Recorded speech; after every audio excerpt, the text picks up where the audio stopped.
Bonjour tout le monde et bienvenue à la partie 3 du chapitre des actions mécaniques. Je vous rappelle que dans la partie 2, on a vu deux catégories de forces.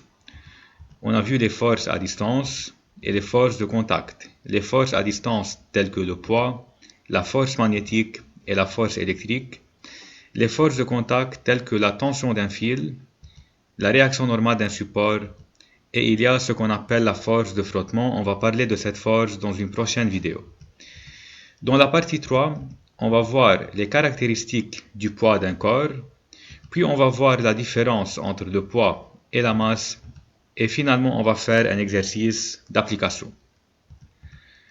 Caractéristiques du poids d'un corps. Donc on a vu dans les deux parties précédentes que le poids c'est la force exercée par la terre sur le corps. Donc c'est pour cela lorsqu'on lâche une pomme, elle va tomber vers le sol car elle est attirée par la terre. Donc la pomme va tomber vers le sol car elle est soumise à son poids. Quelles sont les caractéristiques du vecteur P, du vecteur poids? Donc supposons qu'on a un corps de forme quelconque. Quelles sont les caractéristiques du poids de ce corps? Le point d'application du poids, c'est le centre de gravité G du corps.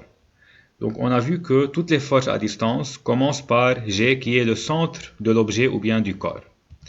Quelle est la direction du poids? Le poids a toujours une direction verticale. Il est porté par la verticale qui passe par le point G. Le poids, il est toujours dirigé vers le bas. La Terre nous attire vers le bas, c'est-à-dire vers son centre. Donc c'est pour cela que la flèche est dirigée vers le bas. Et le module du poids est donné par cette expression P, c'est-à-dire poids, égale M fois G. Donc, c'est quoi M? M, c'est la masse du corps qui s'exprime en kilogrammes. G, c'est la pesanteur, c'est l'intensité de pesanteur qui s'exprime en newton par kilogramme. Sur la Terre, G vaut 9,8 newton par kilogramme et cette valeur sera donnée dans les exercices. Parfois, elle est donnée 9,8 ou bien 10 newton par kilogramme. Bien sûr, cette valeur varie si on travaille sur la Lune, par exemple. Elle devient 6 fois plus petite. Et P, c'est le poids du corps qui s'exprime en newton dans le SI. On peut utiliser parfois ce triangle. Donc pour calculer P, on fait M fois G.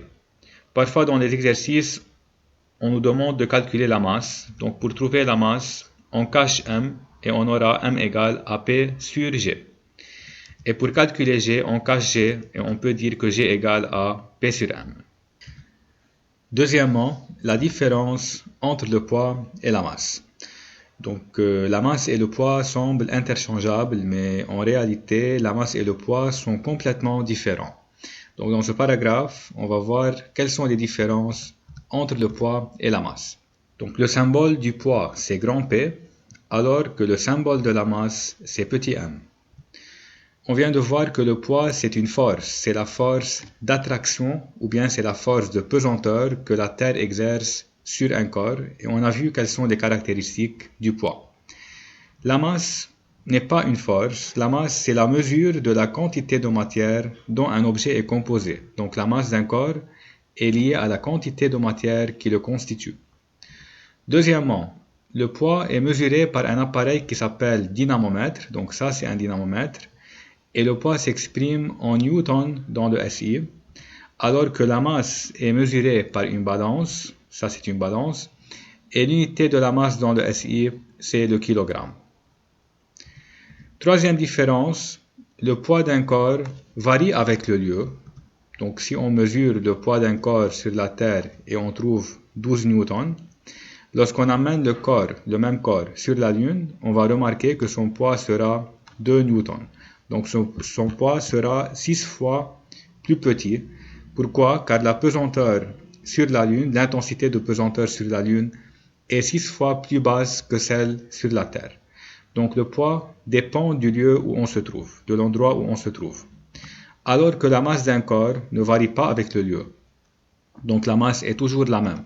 Donc par exemple, si la masse d'un corps vaut 1,2 kg sur la Terre, lorsqu'on amène le corps sur la Lune, la masse va rester la même. La relation entre le poids et la masse, on a vu que le poids et la masse sont donnés par cette relation P égale M fois G. Poids égale masse fois intensité de pesanteur. Dans le SI, le poids s'exprime en newton, la masse s'exprime en kilogrammes et G s'exprime en newton par kilogramme. Troisièmement, application. Donner les caractéristiques du poids d'un solide de masse M égale à 600 grammes qui repose sur la table horizontale et le représenter à l'échelle 1 cm pour chaque 2 newtons. Prendre G égale 10 newtons par kilogramme et on a la figure. Donc vous pouvez essayer de faire vous-même l'application et puis voir la solution. Solution de l'application. Donc premièrement, il faut donner les caractéristiques du poids. Le point d'application du poids, c'est le centre de gravité de l'objet. Donc ça, c'est le centre de l'objet. La direction du poids est toujours verticale. Donc le poids, il est porté par cette droite, qui est une droite verticale et qui passe par le point G. Le sens du poids est toujours vers le bas, ou bien on peut dire vers le centre de la Terre. Le module du poids est donné par P égale M fois G. Donc ici, il faut faire attention aux unités. Le poids s'exprime en newton dans le SI. La masse doit être en kilogrammes et G en newton par kilogramme. Donc ici, il faut faire attention à l'unité de la masse.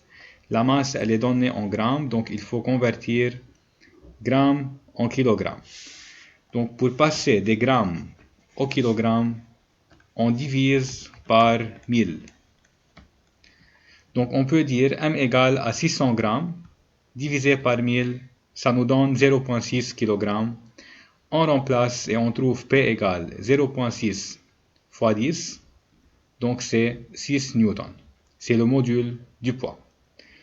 Donc il reste à représenter le poids, il faut représenter le poids en utilisant comme échelle 1 cm pour chaque 2 newtons. Donc pour cela, on fait la règle de 3. Chaque 1 cm correspond à 2 newtons. Or, le module du poids, c'est 6 newtons.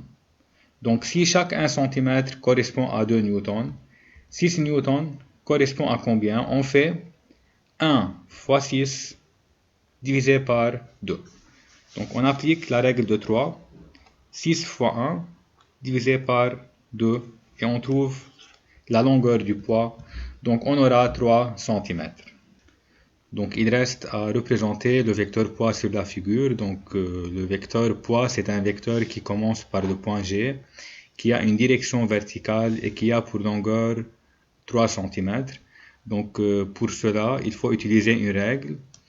Par cette règle, il faut tracer un segment qui commence par le point G, qui est vertical, c'est-à-dire qui est porté par cette droite en pointillé, et qui a pour longueur 3 cm. Donc ça, c'est un segment qui commence par G et qui a pour longueur 3 cm. Et il est dirigé vers le bas. Donc on met la flèche vers le bas. Et donc ça, c'est le vecteur P.